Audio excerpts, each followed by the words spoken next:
la inquietud crecía, pero ya no era solo un vacío. Era curiosidad. Una necesidad de entender.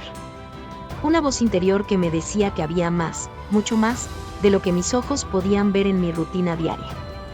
Estaba empezando a sentir la incomodidad de la jaula, y con ella, un anhelo ardiente de volar. La pregunta ya no era si quería cambiar, sino cómo. Y esa noche, mientras el insomnio volvía a visitarme, no lo sentí como una carga, sino como una oportunidad. Una oportunidad para escuchar esa voz, para seguir esa chispa.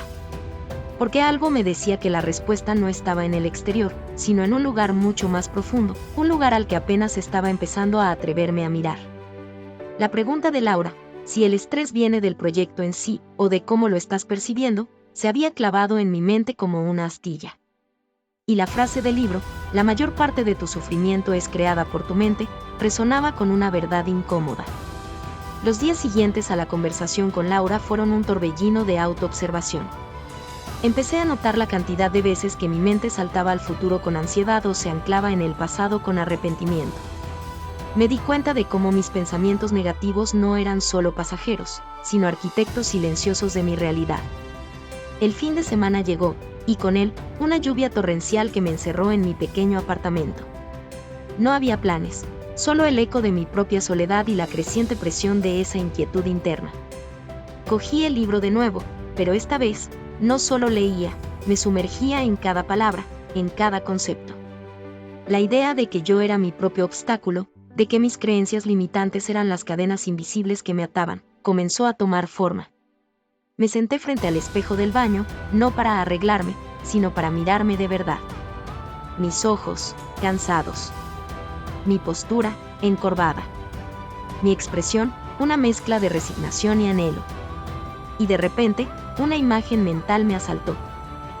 Elena, la niña que soñaba con viajar por el mundo y escribir historias, parada frente a mí, y la Elena de 40 y tantos, con una mirada de profunda decepción. Fue un golpe brutal. No un golpe físico, sino uno que resonó en cada fibra de mi ser. Las lágrimas brotaron, calientes y amargas. Lloré por los sueños abandonados, por las oportunidades perdidas, por la persona en la que me había convertido por miedo a no ser suficiente. Lloré por todas las veces que me había dicho a mí misma, no puedo, no soy lo bastante buena, es demasiado tarde. Esas frases, que creía inofensivas, eran en realidad los barrotes de mi prisión. En ese momento de vulnerabilidad total, algo se rompió dentro de mí. Una barrera invisible, construida a lo largo de años de autoduda y complacencia. Y a través de esa grieta, una voz emergió. No era el eco del vacío, ni la voz de la urgencia. Era una voz clara, firme, que venía de lo más profundo de mi ser. Me decía, basta. Esto se acaba aquí. Fue el momento del giro de 180 grados. No fue una decisión lógica, ni calculada. Fue una explosión visceral de determinación. Me levanté del suelo, con el rostro empapado en lágrimas, pero con una nueva luz en los ojos. Miré de nuevo mi reflejo en el espejo, y esta vez, vi algo diferente. No era la Elena cansada y resignada. Era la Elena que había decidido dejar de luchar y comenzar a crear. La Elena que había encontrado el código para reiniciar su destino. La sensación fue abrumadora, una mezcla de terror y euforia. Terror por el miedo a lo desconocido, por la magnitud del cambio que implicaba. Euforia por la libertad que sentía al haber tomado, por fin, la decisión de lo que ahora sería mi vida. Había cruzado un umbral. Ya no había vuelta atrás. La decisión fue absoluta, innegociable. No era solo un deseo de cambiar, era una necesidad vital, una promesa a esa niña que aún vivía dentro de mí. Sabía que probablemente el camino sería largo y difícil. Que habría momentos de flaqueza y de dudas. Pero en ese instante, frente al espejo, sentí una fuerza que nunca antes había conocido. Una fuerza que nacía de la aceptación de mi propia verdad, de la confrontación con mis miedos más profundos. Había mirado al abismo de mi propio estancamiento, y en lugar de caer, había encontrado el impulso para saltar en la dirección opuesta. La lluvia seguía golpeando la ventana, pero el mundo dentro de mí se había aclarado.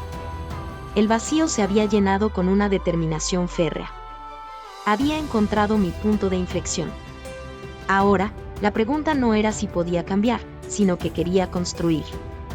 Antes de ese momento frente al espejo, estuve viviendo un tiempo en una frecuencia de 20 Hz, la de la vergüenza. A mis 40 y tantos años, mi cuerpo se había convertido en un campo de batalla. Dolores por todas partes, malestar general, unas manchas oscuras que se extendían rápidamente por mis manos, y una carnosidad en mi boca que crecía a pasos agigantados, acompañada de fiebres persistentes. Era un reto levantarme de la cama, mis rodillas dolían con cada movimiento. Cosas tan sencillas como preparar el almuerzo se convertían en una pesadilla, medicada y sentada, paso a paso de tortuga, mientras mi pequeño hijo de 5 años y yo estábamos solos en casa la mayor parte del tiempo. En esos momentos de profunda enfermedad y desesperanza, llegué a pensar varias veces en quitarme la vida. El amor por mis hijos fue el único ancla que me mantuvo a flote, porque en ese instante, el amor propio era un concepto ajeno a mí. Estaba literalmente en el punto inicial de generar mi propia muerte. Fue en esa cama, sin voluntad y con muchos dolores, que la desesperación me llevó a la única herramienta que tenía a mi alcance, el Internet. Comencé a consumir contenido de desarrollo personal en YouTube. Era lo único que podía hacer. Esa proteína mental me abrió la perspectiva a un nuevo abanico de posibilidades. No fue un cambio de la noche a la mañana.